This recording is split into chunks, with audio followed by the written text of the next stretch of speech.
face greeted me. "What happened, Mom?" I sat next to her, filled with worry. How did my father, who was fine in the morning, suddenly end up in this condition? Unable to process the question, words spilled out of my mouth one after another. After a pause, she quietly said, "Your father has been diagnosed with cancer." Hearing this, it felt like time had stopped. Why? My surprise and anxiety spilled out in my voice. My mother took a deep breath and began to speak with sadness. "It's stage 4. The cancer has spread to the bile duct, and they said it's hard to remove it all."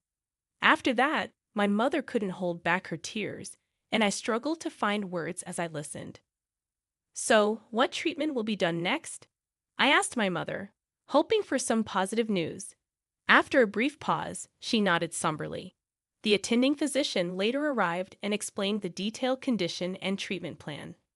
Unfortunately, my father's illness had progressed more than anticipated, with confirmed metastasis to other parts. The risk of surgery was significant, and success couldn't be guaranteed. My mother and I held hands, trying to grasp the harsh reality we faced. The doctor's matter-of-fact words made the situation painfully clear. "You can either continue with chemotherapy or choose support in a palliative care ward. Both are crucial choices, so we'd like the family to discuss and decide together." The doctor's calm words echoed in my ears as I slowly sank onto the waiting room's sofa. A heavy silence filled the air, with only the ticking of the clock breaking through. Seeing tears silently fall from my mother's eyes, I contemplated how to approach the situation. It was a difficult moment for communication, but necessary decisions had to be made. "We should include Keith in this conversation. Let's contact him immediately and discuss making a decision together," I suggested, picking up my smartphone with a wry smile. My mother admitted, "Actually, I've already informed Keith, but he hasn't responded." At that moment, recalling my brother's past actions and nature, I had a certain premonition. When he needed help, he'd get upset if not responded to quickly, yet he tended to shy away from tough decisions. However, understanding that the opinions of the entire family were crucial, I persistently called him. After more than 10 attempts, I finally heard my brother's slightly irritated voice. "What do you want, calling me over and over? Brother, do you fully understand Dad's condition? Mom should have informed you in detail. Why haven't you come to the hospital?" My voice conveyed urgency and anxiety. After a brief pause, he sighed in seeming annoyance. "Of course I know, but unlike you, I'm swamped with work. Dad's still alive, isn't he? I don't think there's any need to be overly concerned." His words lacked understanding or empathy, deeply shaking me. "This isn't a joke. We don't know what could happen to Dad at any moment. Have you forgotten how much he's worked for our family? We are here today because of his support." Tears threatened to spill, but without showing any emotion, my brother curtly said, "Now is not the time to be fussing over this. There's no point in discussing further. I'm hanging up," and promptly ended the call. Stunned by the exchange, I was at a loss, unable to hide my astonishment at my brother's indifference. I knew he lacked a sense of family bond and gratitude, but I never expected him to become so detached.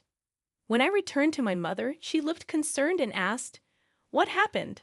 I simply replied, "It seems he's quite busy now," avoiding the details. My mother sighed deeply, saying, "It would have been comforting if Keith was here." My father chose to spend his final moments in a palliative care ward, and a few months after that decision, he peacefully passed away. I informed my brother of the solemn news over the phone and shared the details of the wake and funeral. However, his response was cold, stating, "I'm busy with work, so I can't attend. Please proceed without me." True to his word, he didn't show up at our father's wake or funeral. Even my mother seemed shocked by this fact. She probably never imagined her son wouldn't attend his father's funeral. Both family and acquaintances expressed surprise and disappointment at his absence. After the funeral, in a moment of quiet among the family, my mother exhaled deeply, murmuring to herself, "He really didn't come." I took her hand and said firmly, "Mom, let's not worry about him anymore. We have to let him walk his own path. For now, let's cherish our memories of Dad. My mother tightly squeezed my hand in response, smiled, and said, "Thank you." Unbelievably, the next day, my older brother suddenly appeared at our apartment. When I opened the door, his expression was different, filled with an urgent restlessness. Stepping inside, he demanded without any greeting, "Where is the inheritance father left behind?" Shocked by his demand, I emotionally retorted seriously, "Someone who didn't even show up at the funeral, and now you're saying this." Visibly irritated, my brother snapped, "Kids should stay quiet," creating an instant tense atmosphere. However, my mother stepped forward, trying to calm the situation. "Apart from this apartment, your father didn't leave much behind," she explained. "That can't be true," my brother retorted, barely concealing his anger. Staying calm, my mother placed my father's passbook on the table for my brother to see. As he flipped through it, it became evident that all our father's savings had been transferred to a different account. "What's going on?" my brother exclaimed in surprise. Gently, my mother explained, "Your father had instructed to move all the money to my account earlier. Also, the apartment's name has been changed, and now it's in my name." Taken aback, my brother was speechless, clicking his tongue in frustration before leaving.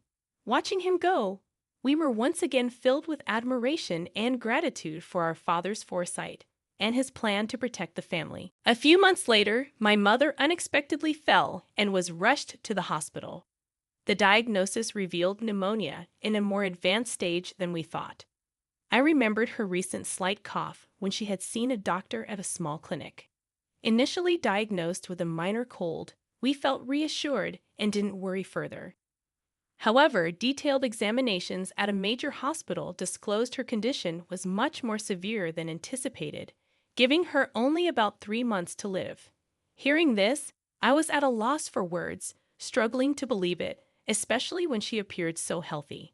As expected, or tragically, just a few days after the 3-month mark, my mother quietly passed away. The space without her was filled with an indescribable stillness and sorrow. Why didn't I know this sooner? Why didn't I take her to a bigger hospital immediately? Filled with guilt and grief, I shed tears countless times. Even after hearing about my mother's passing, there was no sign of my brother coming to our house. My aunt, my mother's sister, and I handled the arrangements for the wake and the funeral. Understandably, my aunt was extremely outraged that my brother didn't appear at our mother's last rites, just as he hadn't for our father's. However, expecting or saying anything to my brother felt meaningless after recalling his past actions. However, a few days after the funeral, my brother reappeared, accompanied by his wife, whom we were meeting for the first time, as my aunt and I were sorting out the heirlooms. "Where's Mom's inheritance? She must have left something, right?" Right from the start, that was my brother's concern. I was both shocked and dumbfounded, and my aunt, equally stunned, stared at him in disbelief. Even more astonishing was that my brother's wife, my new sister-in-law, stood beside him without meeting our eyes or offering any greetings. She just stood silently next to my brother. What shocked me even more was that my brother hadn't even visited our mother's grave. "Brother, please, at least pay your respects to our parents. At the very least, visit Mom's grave," I calmly requested. With a sneering laugh, my brother responded, "Does that even mean anything?" He quickly followed with, "By the way, how much of Mom's inheritance is left?" May's expression changed drastically at that moment. In a voice filled with anger, contrasting with her usual warmth, she sternly admonished Keith, "How can you think of such things at a time like this? Nancy is managing the funeral on behalf of both of you, putting in all her effort. Shouldn't you act with a bit of gratitude, thinking of your parents?" However, my brother completely ignored our aunt's anger, responding dismissively, "Auntie, it's none of your business. Don't interfere." Suddenly, with the demands from my brother and sister-in-law, the room's atmosphere turned cold and tense. From behind my brother, my smiling sister-in-law said, "Of course, I remember your name, Nancy. Do you plan to keep all of your mother's inheritance for yourself? Sorry, but we can't allow that. This apartment is so lovely. I think it's perfect for us. I never imagined that my brother and his wife would say such things. Why should I have to leave for the sake of both of you? I asked, my voice quivering, while twirling her finger. My sister-in-law continued, "This apartment has just been renovated, and its location is amazing. It's close to the station, and there are plenty of shops, so we'll be living here." My anger peaked. "Big brother, all you care about is the inheritance. What are you thinking?" Unable to hold back, I raised my voice, turning away. My brother let out a heavy sigh. Such vulgar behavior. "Do you think raising your voice solves everything? We'll be back here in 3 days. Have everything ready to move out by then." With those words, their intentions became crystal clear. A mix of anger and sadness bubbled up, and I couldn't stop my tears from flowing. But this wasn't just a one-time event. I had to think about what to do next. Determined, I wiped my tears. My aunt gently tapped my shoulder and handed me a letter. The delicate handwriting of my mother adorned the envelope's surface. "What's this, Auntie?" I asked, carefully opening the envelope. "Your mother trusted this to me for a just-in-case scenario. She told me to give it to you at the right moment," my aunt said, tears forming in her eyes. I unfolded the paper inside. My mother's beautiful handwriting filled the page. "To my precious Nancy, if you are reading this letter, it means I'm no longer in this world. I'm truly sorry for our parting." I felt warmth in the back of my eyes, tears beginning to flow. "You might have Keith visit the house concerning the inheritance, but don't worry. Everything that your father handed down to me is now yours." I was at a loss for words. I had no idea my mother had thought this far ahead and prepared everything in advance. "I'm sorry for suddenly leaving you alone, but I'm at peace because I've seen how much you've grown into a wonderful person. While learning is essential, it's not everything. The kindness and compassion you learn through your interactions with people are what I believe hold the most value. Your father and I were genuinely happy to see you grow up with such a warm heart until our last days, and words can't express just how proud we are of you. I truly want to express my heartfelt gratitude. Thank you." Overwhelmed, I read on, deeply moved. "Mom," the words before me blurred with my tears, but I was determined to take in every sentiment my mother had conveyed and continued reading. "Actually, after your father passed away, following his wishes, I secretly changed the apartment's ownership to your name. I'm sorry for using your seal without permission, but it was both your father's and my wish. Please don't be angry. Life has its ups and downs, even when things get tough. We want you to persevere and live your life fully, so stay strong and find your happiness." The letter ended there. Tears streamed down my face, wetting the paper. My aunt, standing next to me, pressed her eyes and shed tears alongside me. "Your sister truly cared about you. In her heart, you were a treasure," my aunt said gently, holding my hand. From the envelope, a bank book in my name emerged. It seemed like something my mother must have secretly made in the past. To my surprise, when I opened the bank book, a substantial amount was recorded. I felt that this was probably the inheritance from my father that my mother had saved for me. A few days later, my brother and his wife showed up at the house without even knocking on the door. They entered as if it was their own home. "It's time for you to leave, just as promised, right?" my brother sarcastically said. As I stood still, my sister-in-law became irritated. "Isn't it your duty to leave quickly?" she said almost as a command. For a moment, I felt overwhelmed by the atmosphere, but I took a deep breath, looked them straight in the eyes, and said calmly, "Actually, this house is now under my name." With that statement, the room's atmosphere became tense.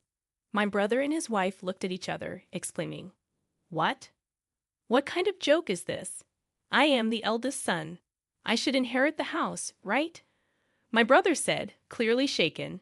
Beside him, my sister-in-law stared at me, saying, "This is the first I've heard of this."